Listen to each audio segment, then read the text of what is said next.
Assalamualaikum warahmatullahi wabarakatuh. Sebelumnya perkenalkan, kami dari kelompok 1 yang beranggotakan 14 orang, terdiri dari saya sendiri, Yana, Yani, Amy, Cindy, Impe, Adel, Suci, Fei, dan Katie. Di sini kami akan menayangkan tugas video tentang pelayanan informasi obat yang dilakukan di rumah sakit. Adapun beberapa pokok pembahasan yang akan kami bahas, yaitu definisi PIO, tujuan PIO, ruang lingkup kegiatan PIO, sasaran informasi, dokumentasi dan evaluasi kegiatan PIO, dan terakhir kami akan menampilkan satu video tentang pelayanan informasi obat di rumah sakit.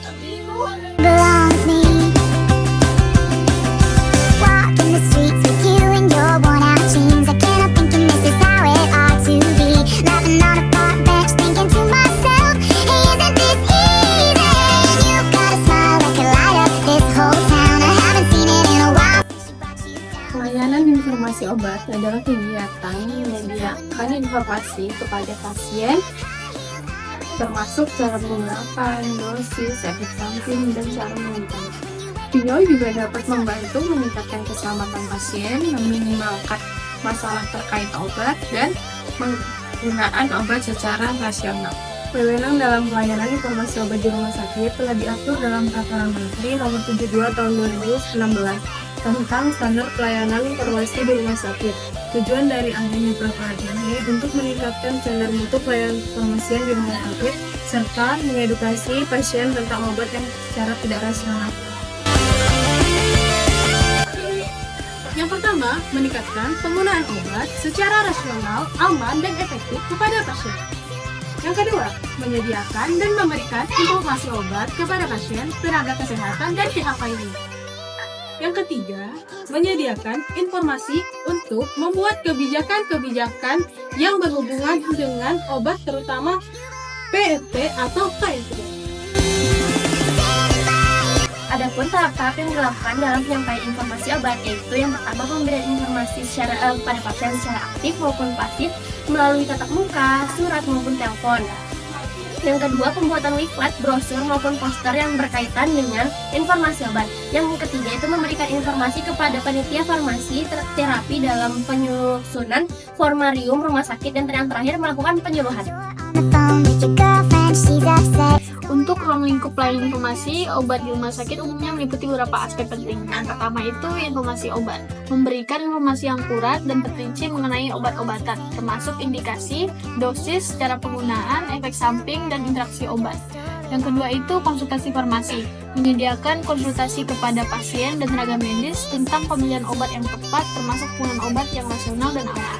Yang ketiga itu pengolahan obat, mengelola persediaan obat, memastikan persediaan obat yang diperlukan, dan memantau kualitas serta masa berlaku obat. Keempat, edukasi pasien, di mana memberikan edukasi kepada pasien dan keluarga mengenai penggunaan obat yang benar. Yang kelima, pemantauan terapi, memantau terapi obat yang diberikan untuk memastikan efektivitas dan keamanan serta melakukan penyesuaian dosis. Yang keenam, penyuluhan, yaitu menyediakan penyuluhan tentang peran dan pentingnya kepatuhan dalam penggunaan obat serta informasi obat. Sasaran informasi obat yang pertama kepada pasien dan keluarga pasien, di mana ketika memberikan informasi mengenai obat. Yang kedua, tenaga kesehatan seperti dokter, apoteker, perawat, dan lain-lain. Yang ketiga, manajemen tim atau kepastian tim. Pelaksana PIO harus mendokumentasikan setiap kegiatan PIO.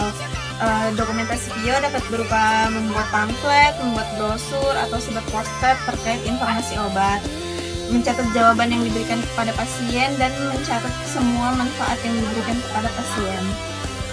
PIO sangat penting untuk menunjang ketersediaan dan penggunaan obat yang rasional, berorientasi kepada pasien, tenaga kesehatan, dan pihak lain.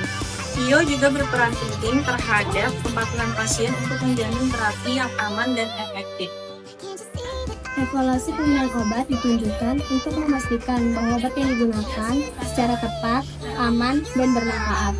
Obat yang diberikan kepada ibu hamil harus aman, efektif, dan digunakan secara rasional untuk menghasilkan efek yang diinginkan.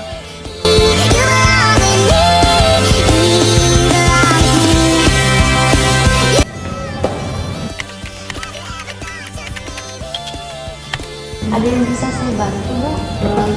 Saya mau bisa cek ini nggak? Baik, tunggu sebentar, saya mau ngecek ketersediaan obat dan menghitung harga.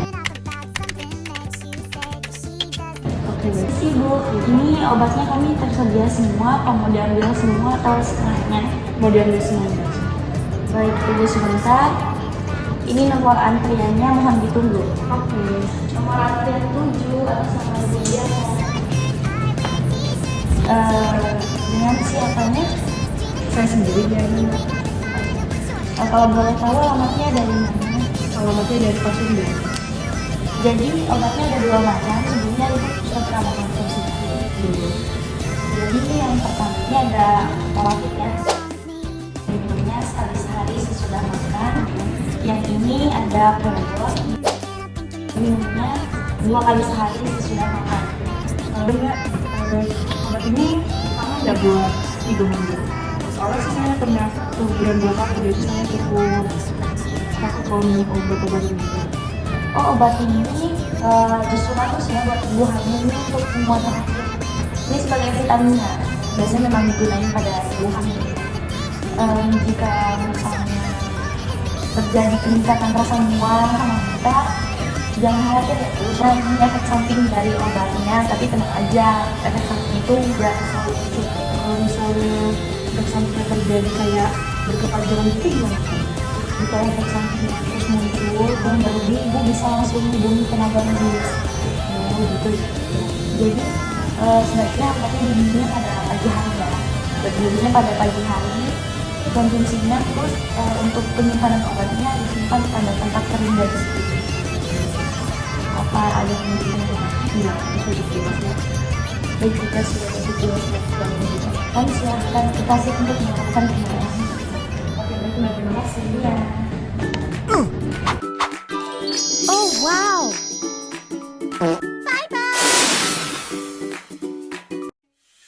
다음에 또